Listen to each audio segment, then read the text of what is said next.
اچھا دیکھیں بڑی ایک کرٹیکل سچویشن ہے. یا تو یہ ہے کہ امریکی صدر ڈونلڈ ٹرمپ جو ہیں وہ ایک اسٹریٹجک ایمبیگوٹی انہوں نے برقرار رکھی ہوئی ہے کہ ایک طرف تو انہوں نے جہاز واپس کیا ایران کا جو انہوں نے جو ہے بلاکڈ کی خلاف ورزی کرتے ہوئے پکڑا تھا،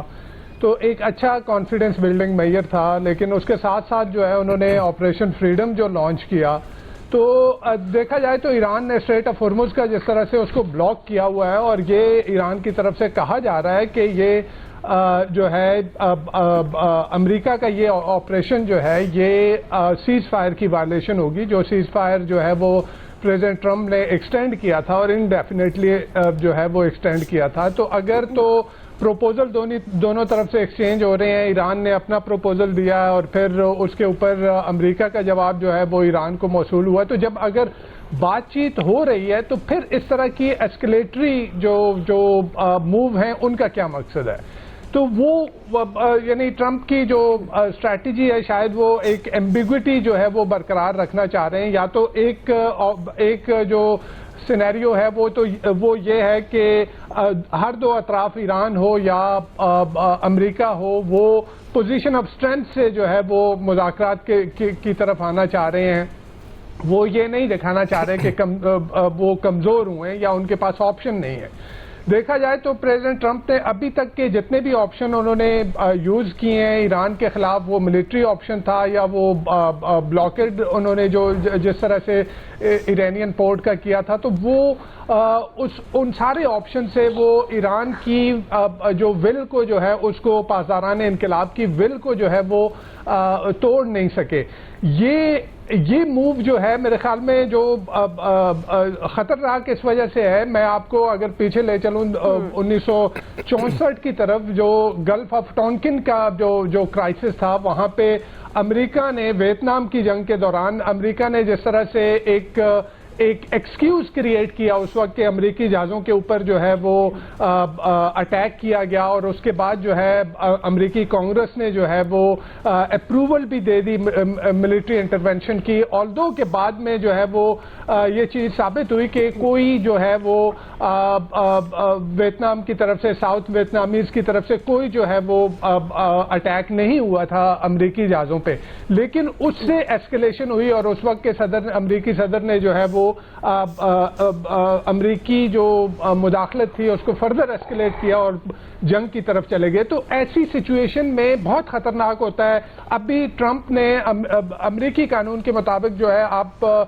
صدر جو ہے وہ کانگریس کی آتھرائزیشن کے بغیر، اس کی اپروول کے بغیر 60 دن تک جو ہے وہ جنگ لڑ سکتا ہے، اور پھر مزید جو ہے وہ 30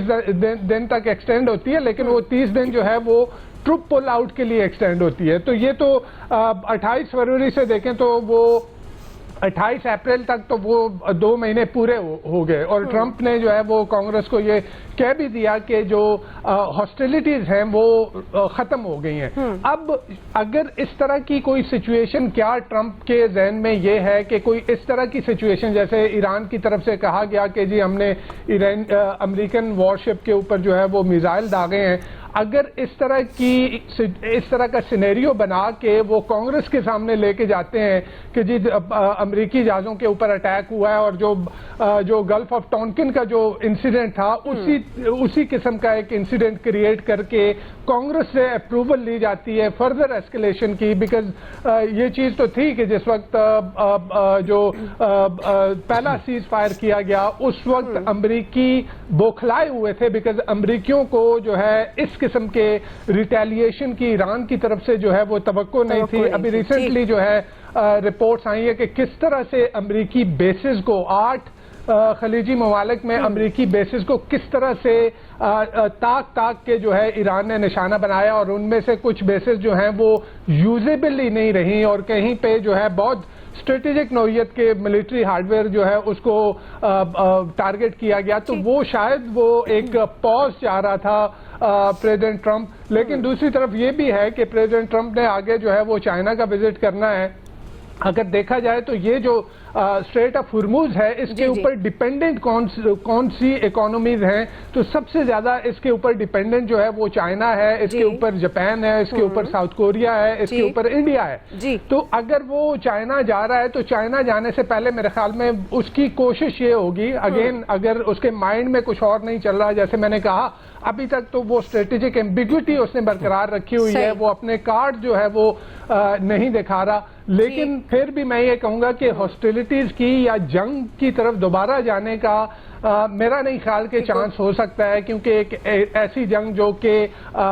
कि अनपॉपुलर जंग है अमेरिका के अंदर, अमेरिकी अवाम में उसकी पॉपुलैरिटी नहीं है, अमेरिका के इत्तेहादी उसमें ऑन बोर्ड नहीं है, सारी दुनिया की इकोनॉमी जो है वो सफर कर रही है। तो वो चाइना जाने से पहले जिस तरह से बैक चैनल जो है पाकिस्तान के थ्रू डिप्लोमेसी हो रही है और जिस तरह से वो प्रपोजल जो है वो शेयर किए जा रहे हैं, लेकिन ये ऑपरेशन फ्रीडम जो ट्रंप की तरफ से लॉन्च करना है, इससे मेरे ख्याल में एस्केलेशन बढ़ सकती है। इससे वही गल्फ ऑफ टॉनकिन जैसा कोई इंसिडेंट अगर हो तो दोबारा जो है वो जंग की तरफ जाया जा सकता है। आमिर साहब, आपको क्या लगता है, क्या ट्रंप आलमी मौशी बहरान को टाल सकेंगे? और ये जो बात कर रहे हैं प्रोजेक्ट फ्रीडम की, क्या आपको लगता है इससे आप नाया हुर्मुज़ में कशीदगी बढ़ेगी, कम होगी? ट्रंप को बिल्कुल कोई परवाह नहीं है कि आलमी कशीदगी क्या हो रही है और मुश्किलात क्या हैं। वो देखता है कि उसके मुल्क में उसकी पॉपुलैरिटी कैसे चलती है और उसको क्या फ़ायदा हो सकता है और वो लोगों को क्या चूरन बेच सकता है। ये कोई ऐसे लीडरशिप नहीं है कि जो आलमी अमन के लिए आई हो। वो तो खुद जा रहे हैं, उन्होंने हमला किया है इसराइल के साथ मिलकर ईरान के ऊपर। बिल्कुल हम बहुत बात कर चुके कि अमेरिका की मिथ और माइट को कितना बड़ा नुकसान पहुंचा है, लेकिन इस वक्त जो सिचुएशन है उसमें तो बहरहाल ईरान फंसा हुआ है। जिस तरीके से उनकी नकलो हमल को रोक दिया है बहरी तौर पे, सारे के सारे रास्तों को रोका है। अब आप जो मर्जी कहते रहें कि ईरान ये जवाब दे रहा है, पासदाराने इनकलाब ये दे रहे हैं, लेकिन मुश्किलात तो ईरानी अवाम को है ना। अमरीकी अवाम के ऊपर तो ज़्यादा एक इन्फ्लेशन का है और ट्रंप इस प्रेशर से जीत का तासुर लेके, क्योंकि वहाँ पे भी यही चूरन बिकना है कि मैंने देखें जी ईरान का न्यूक्लियर प्रोग्राम ले लिया, मैंने उनको नीचे लगा लिया। ईरान वाले जो बैठे हुए पासदारान, उनको भी यही चाहिए है, उन्हें बिल्कुल अवाम की परवाह नहीं है। वो अपने इनकलाबी नज़रिए के नाम पे जितनी मर्जी शातें वहाँ हो चुकी हुई हैं, इंफ्रास्ट्रक्चर तबाह हो चुका हुआ है, वो खड़े हैं कि नहीं हम तो डट के खड़े हैं। लेकिन जो ममालिक इनके साथ मिल के, चाहे सबका अपना अपना मफाद ज़ाहिरा होता है, चाहे वो पूरे गल्फ़ के ममालिक हों, पाकिस्तान हो, चाइना है, जो अपने मफाद में और खित्ते में जंग की तबाहकारियों को देखते हुए चाहते हैं कि अमन हो जाए, तो पासदारान अचानक कोई ना कोई नया नुक्ता निकाल लेते हैं। तो अब बहरहाल अमेरिका ने दोनों जेस्चर दिए हुए हैं, वो तड़ी भी साथ साथ लगा रहे हैं और उस धमकी पे अमल भी करके दिखा रहे हैं कि ईरान को रोका हुआ है, लेकिन पाकिस्तान की सिफारती कोशिशों के उसमें आज उन्होंने ईरानी जो लोग पकड़े हुए थे उनको वापस किया है। तो ये एक जेस्चर साथ ही वो है जिससे सदर ट्रंप चाहते हैं। और जाहिर है कि वो हम कई दफ़ा कह चुके बात कि वो खींच के ले जाएंगे अगर कोई बात ईरान की तरफ से बनती हुई नजर आ रही है, जो कि कई दफ़ा चीज़ें समझ आती हैं कि दोनों अपने अपने लोगों को खुश करने के लिए विन विन पोजीशन बना रहे हैं। और सदर ट्रंप जानते हुए चाइना के, वो हो सकता है पाकिस्तान स्टॉप ओवर करें और एक कोई एग्रीमेंट की बात अगर बनती है, क्योंकि मुसव्वदे तो मुसलसल ईरान शेयर कर रहा है। पहले तो बिल्कुल पीछे चले गए थे ना, अब वो मुसलसल उसको चेंज भी कर रहे हैं, दे भी रहे हैं कि कुछ चीज़ें उनकी सियासी क़यादत को समझ आ रही है कि जितना मर्जी प्रेशर पासदारान डाल लें, लेकिन मुल्क को तो चलाना है ना।